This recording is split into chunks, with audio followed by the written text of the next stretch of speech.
بسم اللہ الرحمن الرحیم، السلام علیکم۔ آپ انٹرنیشنل پرائم ٹائم نیوز دیکھ رہے ہیں، میں ہوں کیسر خان۔ آج کی تمام بڑی خبروں کے ساتھ میں آپ کے سامنے ایک ہی ویڈیو میں حاضر ہوں۔ پروف کے ساتھ بات کریں گے، تمام چیزیں آپ کے سامنے رکھتا ہی جاؤں گا۔ سب سے پہلے میں آپ کے سامنے رکھوں کہ جب میں نے ان کے وزیر جنگ کا یہ جو ٹویٹ دیکھا کہ back to the stone age, تو یہ ایک تکبر کا مجھے جملہ لگا کہ وہ یہ بتا رہے تھے اپنی عوام کو بہت مختصر کر کے کہ ہم نے ایران کو جو ہے وہ دوبارہ سے پتھروں کی دنیا میں بیک ٹو سٹون ایج کر دیا ہے۔ اور اس کے بعد پھر میں نے دیکھا کہ ایک اور جگہ کے اوپر کہ جہاں پر خبر آ رہی تھی کہ کل نیشنل ایڈریس تھا، اس کا نیشن سے اپنے ایڈریس تھا، اور وہاں پر وہ بتا رہے تھے کہ ہمیں تمام مقاصد اپنے حاصل کر لیے ہیں اور بہت کم رہ گئے ہیں، اس کے ہم قریب ہیں۔ Air navy, army, air force سب ختم ہو چکی ہے، کوئی پاور نہیں ہے۔ بتانے کے لیے وہ یہ ہے، لیکن ساتھ ساتھ میں وہ یہ کہہ رہے ہیں کہ آبنائے ہرمز مجھ سے کھلوائی نہیں جائے گی، تو وہ میں چھوڑ چھاڑ کے مجھے کوئی ضرورت نہیں ہے، میں چلا جاؤں گا۔ ہاں، وہاں پر انہوں نے اپنی اسی خطاب میں ایک ایسی مسٹیک کر دی جس نے دنیا کو لپیٹے میں لیا، اور اس کا نقصان جو ہے ہم کو نظر آیا۔ اور نقصان یہ آیا کہ اس نے کہا کہ میں 2 ہفتے تک جنگ کو مزید بہت اوپر لے کے جاؤں گا، اس کے بعد ختم کروں گا۔ تو یہ جملہ جو اس نے کہہ کے چلا گیا، اس کے بعد دنیا کی جو جنگ اوپر جانے کی جو خبر تھی وہ مارکیٹ کو اسے دھڑام سے نیچے کر دیا۔ مارکیٹ شیئرز، مارکیٹ تباہ ہو گئی، اور جو کروڈ آئل ہے وہ اوپر چلا گیا۔ یہ تمام چیزیں ہوئی، لیکن جب یہ خبر تو میرے لیے وہ نہیں ہے کہ میں آپ کو بتاؤں کہ ایسی خبریں آنے سے مارکیٹ کی حالت کیا ہوتی ہے، یو نو ویری ویل۔ لیکن اس کے بعد آپ کو بتاؤں کہ جب یہ خطاب ختم ہوا تو کچھ منٹوں کے بعد، آئی ایم ناٹ سیئنگ دن کے بعد یا 1 گھنٹے کے بعد، نو، کچھ منٹوں کے بعد، minutes after Trump claim Iran's missile program had been destroyed, یہ جملہ انہوں نے کہا۔ اس کے بعد ایرانی missile hit the port of Haifa in the occupied territories. صرف یہی نہیں بلکہ U S 5th fleet in Bahrain کو ہٹ کیا گیا، U S early warning radar کو اڑا دیا گیا، ایران لنکڈ آئل ٹینکر کو اڑا دیا گیا، اور یو ایس ایس ابراہیم لنکن کو جاتے ہوئے مرے ہوئے کو لٹکے کو پھر میزائل مار دیے۔ ٹھیک ہے نا؟ مجھے بتائیے، جو آپ کلیم کرتے ہیں کہ وی ہیو، جو آپ کی جو لوگ ہیں وہ سنتے ہیں نا کہ ڈسٹروائے ہو گئے سب کچھ، تو وہ لوگ تو گھر میں تو ہنستے تو ہوں گے نا کہ بھائی اگر وہ ڈسٹروائے ہو گئے ہیں تو یہ جس طریقے سے قیامت توڑتا ہے آپ کے اوپر، یعنی کہ جب اسرائیل کا اپنا میڈیا یہ بتا رہا ہوتا ہے کہ ہمارے ہاں سب سے بڑی لانچنگ ہوئی ہے، یعنی کہ جو 89th جو میزائل کا جو لہر تھی وہ سب سے بڑی تھی، اب تو 90 بھی چلی گئی ہے، لیکن وہ سب سے بڑی لہر تھی، اور اس نے ہمیں ہلا کے رکھ دیا ہے حیفا پورٹ کے علاوہ، بتا رہا ہوں آپ کو۔ ٹھیک ہے نا؟ اور پھر میں نے گڑ گڑاتے ہوئے ریکویسٹ کرتے ہوئے نتن یاہو کو دیکھ لیا، یہ میں آپ کے سامنے رکھ دوں۔ نتن یاہو کی، آپ معصوم آدمی ہیں، زیادہ آپ کو پتا ہے کہ اس سے شریف کون دنیا میں ہوگا۔ Israel says that targeting innocent civilians in a war crime, یہ ہم کو تو نہیں پتا تھا نا کہ اگر آپ سویلین کو ماریں گے جنگ کے اندر تو وار کرائم ہوتا ہے، یہ نتن یاہو کو معلوم تھا۔ So Iran should stop doing it, تو ایران تو ایسا نہ کرے نا، یعنی کہ نتن یاہو ہمیں پڑھا رہا ہے کہ آپ جانتے ہیں، ہمیں کہہ رہا ہے، آپ کو کہہ رہا ہے، آپ جانتے ہیں نا کہ نہیں مارنا چاہیے۔ ٹھیک ہے؟ آپ نے دیکھا کہ جب یہ لوگ غزہ میں گئے تو انہوں نے ایک بھی انوسینٹ کو مارا؟ ٹھیک ہے نا؟ انہوں نے تو کچھ بھی ایسے نہیں، انہوں نے تو کچھ بھی کسی کو ہاتھ نہیں لگایا نا۔ یعنی کہ وہ جو آپ نے واقعہ سنا تھا کہ ایک بچے کو گود میں لیا ہوا تھا اور باپ سے کہہ رہے تھے کہ تم یہ بات مانو کہ تم ہم پہ حملہ کرنے آئے ہو، اور جب تک تم نہیں مانو گے ہم اس کو سگریٹیں لگاتے رہیں گے، اس کو ہم اپنا نوچتے رہیں گے، اور یہ واقعہ 10 گھنٹے جاری رہا۔ ٹھیک ہے نا؟ تو وہ تو انوسینٹ نہیں تھا نا، وہ تو جو ہاتھ میں تھا 6 مہینے کا، وہ بھی تو ٹیررسٹ کی اولاد تھی نا۔ تو لہٰذا جو 1 لاکھ شہادتیں ہوئی ہیں غزہ کے اندر، وہ کہتے ہیں وہ چھوڑ دیجئے، اور لبنان میں جو ہم شہادتیں کر رہے ہیں وہ بھی چھوڑ دیجئے، اور جو ہم اور شہادتیں بھی کرنے کے پروگرام میں ہیں پورے عرب کے اندر وہ بھی چھوڑ دیجئے، لیکن آپ کو تو پتا ہے نا کہ نہیں کرنی چاہیے۔ تو یہ تمام چیزیں جو ہیں یہ اس طرح ہو رہی ہیں۔ اچھا، میں آپ کو بتاؤں کہ آپ کو بھی میں نے بتایا کہ اس نے قطر کے اوپر، عمان کے اوپر، بحرین کے اوپر، یو اے کے اوپر یہ تمام اٹیکس ہوئے، تو وہیں پر جب میں تمام چیزیں دیکھ رہا تھا تو میں نے countercurrents.org پہ بھی جب میں گیا تو میں نے وہاں پڑھا، اور میں نے یہ نوٹ کیا کہ اس میں کوئی شک نہیں ہے کہ جو ریاستیں فیصلہ کرتی ہیں، یعنی کہ آپ فیصلہ کبھی بھی کر لیں، کسی بھی سن میں کر لیں فیصلہ، 25 سال پہلے کر لیں، 20 سال پہلے کر لیں، 10 سال پہلے کر لیں، وہ پلٹ کے ہمارے سامنے کھڑا ضرور ہوتا ہے۔ اب یہ جو وہ ہے آؤٹ لیٹ ہے، یہ کہہ رہا ہے کہ Iran war and Imran Khan's absolutely not, 2 چیزوں کو جوڑا ہے اس نے کہا کہ وہ جب وہاں سے آؤٹ ہوا تھا تو کہتے ہیں کہ جب آپ کسی سپر پاور کو بولتے ہیں نا کہ جب سپر پاور آپ سے کہتا ہے کہ جی ہم یہاں پر اڈا بنائیں گے تو آپ کا اس کے بارے میں کیا خیال ہے، تو کہتے ہیں کہ وہاں پر اس ٹائم کی جو اپوزیشن تھی، آج جو گورنمنٹ میں ہے، تو کہتے ہیں کہ جو اس وقت کی اپوزیشن تھی اس نے کہا تھا کہ ایبسولوٹلی ناٹ، کوئی بڑی بات نہیں ہے، یہ آن دا ریکارڈ باتیں. تو اس وقت یہ کہنا ایبسولوٹلی ناٹ، آپ نے امریکہ کو ناراض کیا.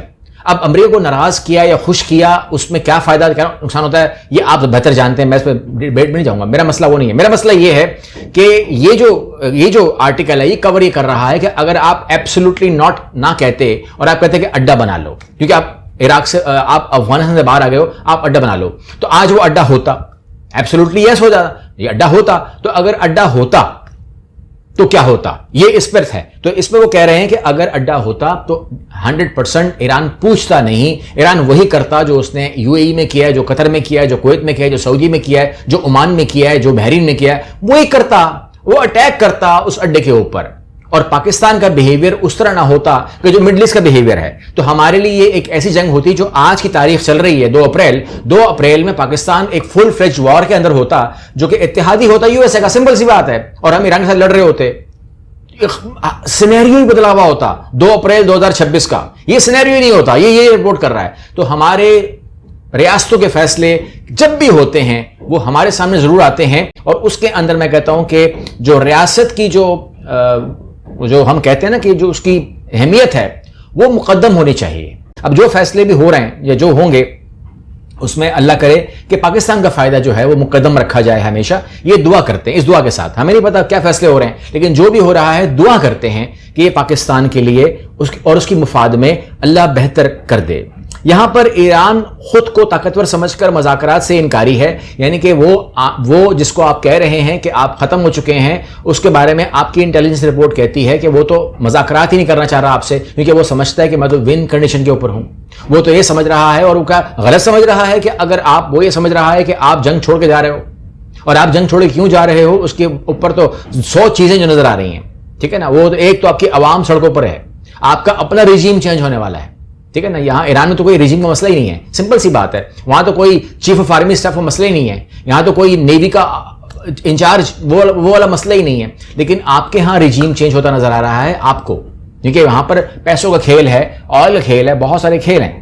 اگر آپ ایران کی بات کریں گے تو ایران کی تو چیزیں میں کہتا ہوں وہ تو جب سے جنگ شروع ہوئی ہے، آبنائے ہرمز کے اوپر 2 ملین کا ٹیکس لگ گیا ہے، ایک جہاز کے اوپر پیسہ ایڈ ہو رہا ہے. جی ہر جہاز $20 لاکھ دے رہا ہے. وہ پہلی بار زندگی میں تو اس نے پیسہ دیکھا ہے وہاں پہ جو پیسہ آ رہا ہے. دوسرا اس کا آئل بک رہا ہے، امریکہ نے کہا ہے کہ کھل کے بیچو، دوسری چیز ہو گئی ہے. تیسرا آپ یہ ذرا دیکھیے گا کہ جنگ کے باوجود ایرانی ریالی قدر میں 400% اضافہ ہو گیا ہے. 400% اضافہ ہو گیا ہے. یعنی کہ وہ ملک جس کے بارے میں لوگ کہہ رہے تھے کہ جی میری کرنسی میرے ہاتھ میں ردی ہو گئی ہے، ہم ردی کہتے تھے اس کو ردی مانا جائے، وہ کرنسی 400% اوپر گئی. کس کی کرنسی گئی ہے؟ ڈالر تو اوپر نہیں گیا، 400% ایران کی کرنسی گئی ہے. تو بڑا فرق ہے اس درمیان میں اگر آپ کمپیئر کرنے لیں گے. امریکہ نے کہا ہے کہ میں نیٹو چھوڑ دوں گا، ٹھیک ہے نا، وہ یہ بالکل دیوداس بنا ہوا ہے اس ٹائم امریکہ نا. شراب چھوڑ دوں گا، شہر چھوڑ دوں گا، ملک چھوڑ دوں گا، اور پتہ نہیں کیا کیا چھوڑ دے گا. اب یہ پارو کو چھوڑنے والا ہے، پارو ہے اس کی نیٹو. تو پارو جو اس کی ہے یعنی کہ نیٹو عملی طور پر تباہی کا شکار ہو جائے گی. ترکی اس سے باہر آ جائے گا، نیٹو ٹوٹ جائے گی، ترکی الگ ہو جائے گا، پھر ترکی کو نشانہ بنائیں گے یہ لوگ. یعنی کہ نیٹو کے ٹوٹنے کا فائدہ اسرائیل کو ہی ہونا ہے. سمپل سی بات یہ ہے، ہم یہی بات کر لیتے ہیں. ایک آپریشن کے بارے میں بات کر لیتا ہوں اور وہ آپ کے سامنے رکھ دوں کہ مشکل زمینی آپریشن کے ذریعے واشنگٹن کا ایران کے جوہری تنصیبات پر حملے پر غور. اب کیا ہوگا جی؟ کہتے ہیں کہ جی 3,500 جو فوجی ہیں نا وہ داخل ہوں گے اور وہ گھسیں گے اور وہ یورینیم کو اٹھائیں گے اور وہ لے کے جائیں گے. اچھا یہ جو میں کہہ رہا ہوں نا یہ ایسا ہی وہ کہہ رہا ہے، میں نہیں کہہ رہا، آپ کو شاید عجیب لگا ہوگا. President Trump requested a plan to seize nearly 1,000 pound of highly enriched uranium from Iran. وہ کہتے ہیں 3.5 بندے بھیجو اور یورینیم اٹھا کے لے آؤ. کوئی 60 کلو ہوگی یورینیم، 1000 kg کے برابر، پاؤنڈ کے برابر. تو معاملہ یہ ہے کہ آپ کے کوئی تصور ہے دماغ میں، مطلب فلم کی بات نہ کریں آپ، کوئی تصور ہے اصلی دنیا میں کہ اگر کسی ملک کے اندر، میں تو کہتا ہوں اگر کسی بلڈنگ کے اندر بھی کر دینا تو ڈھونڈنا مشکل ہے. اگر وہاں پر پیراشوٹ سے 3.5 بندے آ گئے یا کسی طریقے سے بندے آ گئے، وہ 3.5 بندے اتریں گے پورے ایران کے اندر 60 کلو جو ہے نا 440 کلو یا 1000 کلو جو ہے وہ یورینیم ڈھونڈیں گے یا 1000 پاؤنڈ یورینیم ڈھونڈیں گے. ٹھیک ہے نا. تو مجھے بتائیے اگر وہ سلنڈر میں بھی ہے تو وہ سلنڈر کہاں رکھا ہوگا؟ ایک جگہ پہ جمع کیا ہوا ہوگا اور کہا ہوگا کہ یہ پڑا ہوا طاقت ہے تو اٹھا لو. پتہ نہیں کہاں کہاں انہوں نے بکھیرا ہوگا اس کو, جہاں کسی کو امید ہی نہ ہو.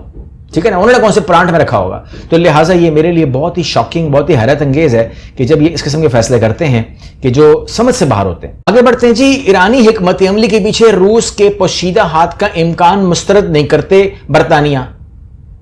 کوئی بڑی بات نہیں ہے, آپ تو ماہر ہیں, میں تو ماہر نہیں ہوں. میں کہہ رہا ہوں کہ اسرائیل اور اس ایران کی جنگ کے اندر ہم امریکہ کو لانے کے لیے اسرائیلی ہاتھ مسترد نہیں کرتے, ہم بھی ہاتھ مسترد نہیں کرتے. ہاتھ کا ہے نا سب کا, ان سب کا ہاتھ ہے. روس کا بالکل ہاتھ ہے. آپ چین کا نام لینا بھول گئے, چین کا ہاتھ بھی مسترد مت کیجیے.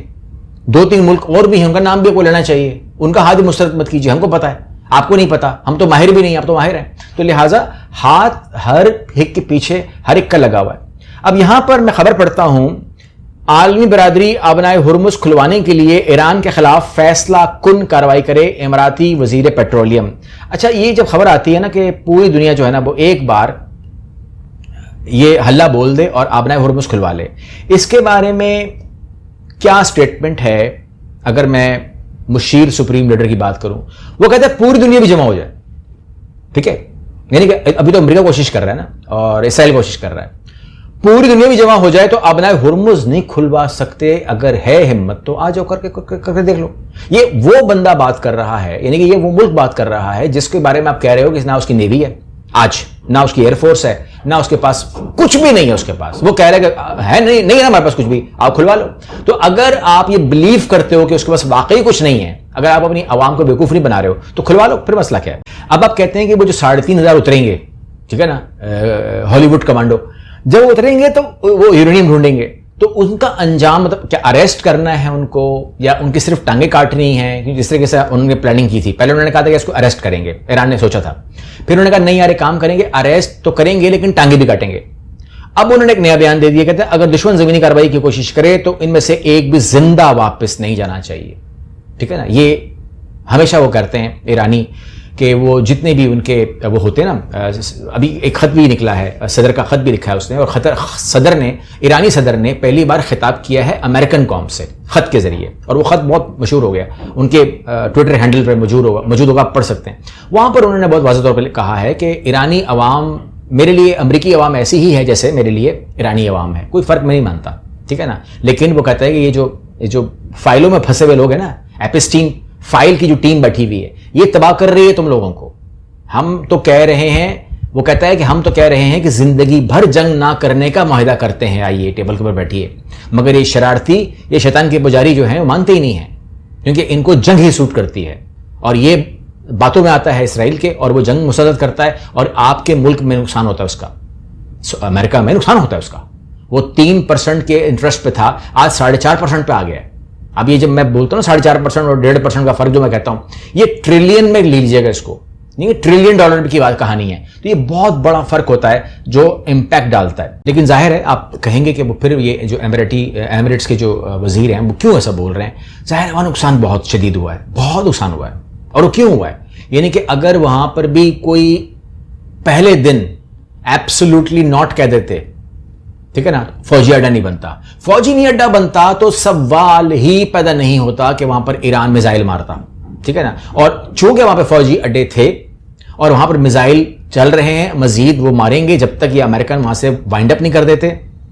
ایران جنگ 1 مہینے میں عرب ممالک کو 186 ارب روپے کا نقصان ہوا ہے, بیکاز امریکن فورسز گراؤنڈ پہ ہیں ابھی بھی عرب کے, نہیں نکل رہے وہاں سے, ضد پکڑ لی ہے, ہوٹلوں میں جا کے بیٹھ گئے ہیں, کبھی بلڈنگوں میں جا کے بیٹھ جاتے ہیں, ریزیڈینشیل ایریا میں گھس جاتے ہیں, کبھی کہاں چھوڑتے نہیں ہیں. جس کی وجہ سے ابھی اس نے جب میزائل مارا ہے ایک عمارت کو, اس کے اندر جو ایران ہے وہ کہہ رہا ہے کہ 37 امریکی مرے ہیں, ان کے پاس رپورٹ ہے.